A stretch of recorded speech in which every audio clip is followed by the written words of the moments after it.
This big bank interview is going viral for these three reasons. First one, wish payday came sooner. This might actually help. There's a banking app called Current with a bunch of useful features. And one of the main ones lets you access up to $750 of your paychecks early. If you switch your payroll over with Current, you get a full set of features like paycheck advance, fee-free overdraft, and the build card and more. There's everything in one app. I actually like that myself, which is why I partner with them. And right now they're giving $75 to anyone who signs up using my link or scans the QR code on the screen. If you scan the QR code, it'll take you straight to the sign-up page where you can create your own account. Just go through the normal sign-up steps, enter information, order your card. After you complete those steps, you'll see the option pop up to enter my promo code, which unlocks the $75 bonus when you switch your direct deposit. So make sure you go through the full sign-up process so you don't miss it. If you ever feel like managing money is stressful and tight sometimes, it's definitely worth checking out because that's literally what it's designed for.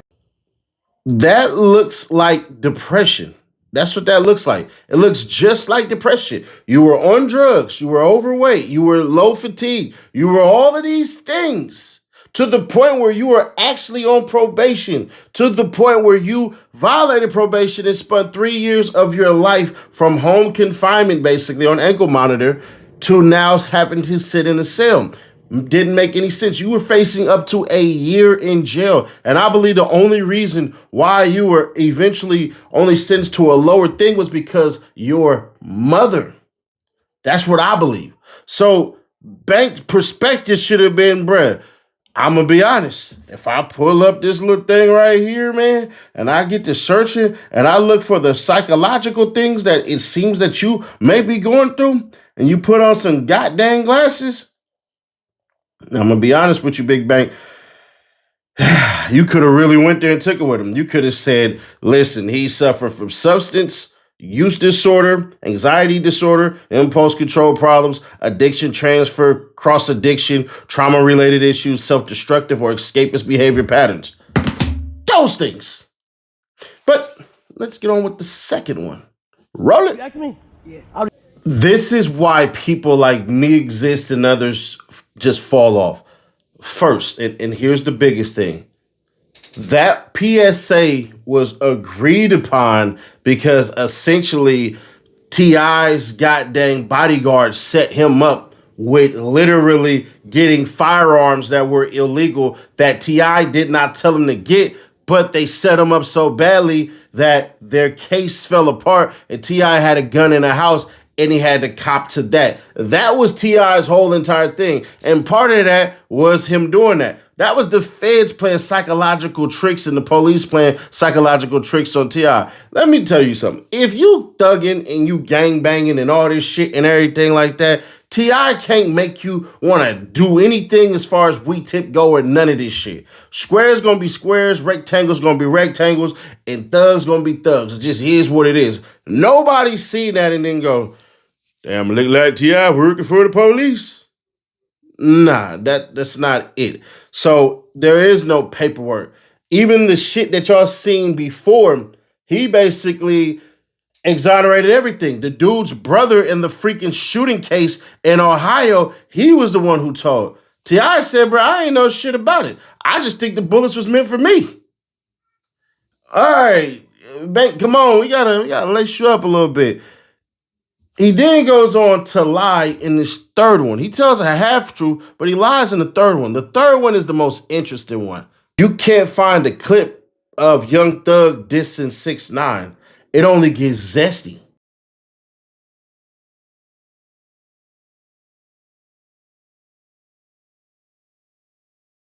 Because you got some niggas that fight through them narratives. Them niggas still ain't getting no money like that, like they was. Still ain't getting no money like they was. Like the rap boy. Who? We been wearing lace fronts and shit. Who that? The nigga who told in New York, man. Who told all them niggas in New York. The Mexican. Oh, you say he... The internet took his shit down. I think he just stopped. Nah, cause he can't go.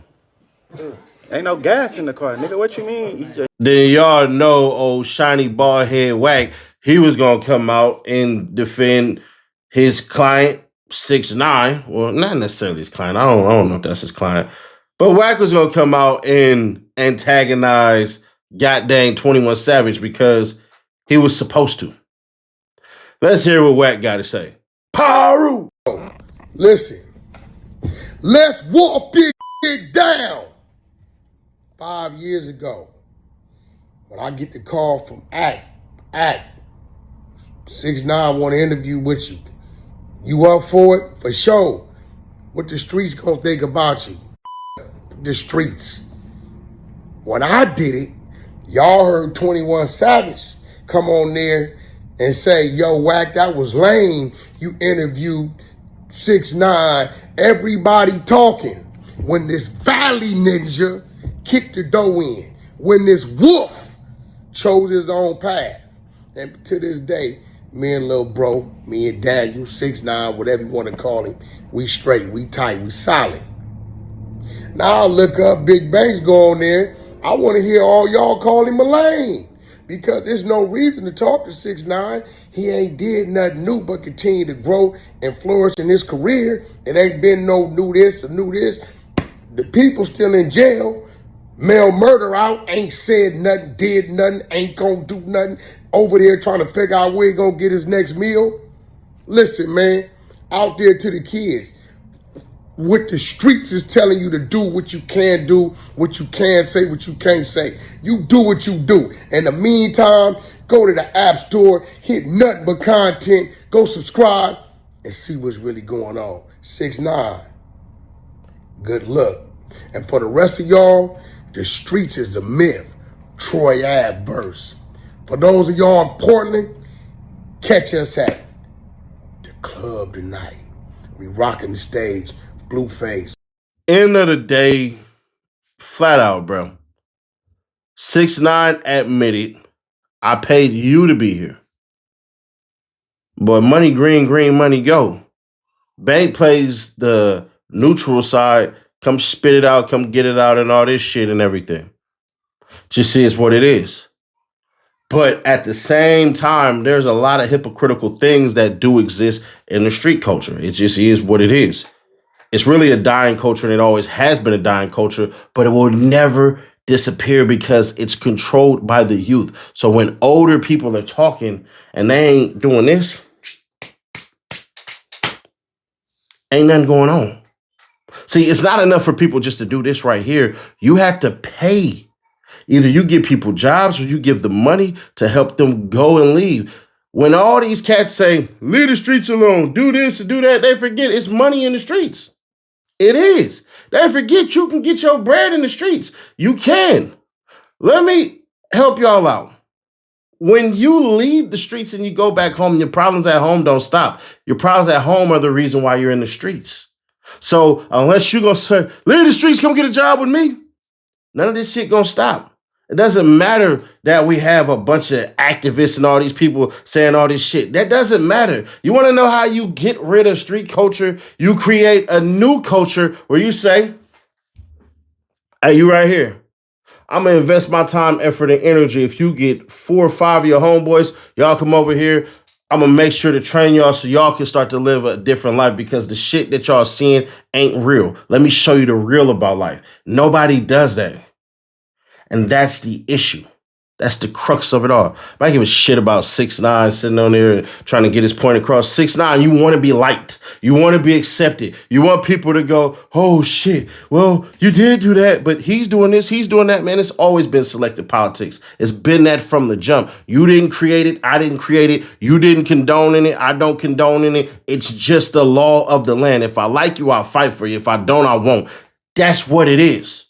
Big Bank ain't finna sit up here and let you try to destroy Atlanta and co-sign you. That ain't gonna happen. That's just stupid. But at the end of the day, hats off to Big Bank. You getting paid twice. So it is what it is. Create your platform, put on new artists from Atlanta. More people start to come on there and do shit, and that's what it is. I don't have a problem with Big Bank did. I have a problem with people that won't confront the things that Big Bank has to speak to. It's the problems that y'all got to figure out, and that's ultimately what it is. But hey, y'all, let me know your thoughts on this one. Subscribe, turn on bell to notify, share to keep your people aware. 14K from these things, giveaway. Comment every video, like every video, and be an active subscriber. Click right here, though, to see how ignorance of the law is no excuse, said one judge to somebody. Check out how this dumbass just screwed himself over and proved me right, what I always wanted to happen. Click right here for that video.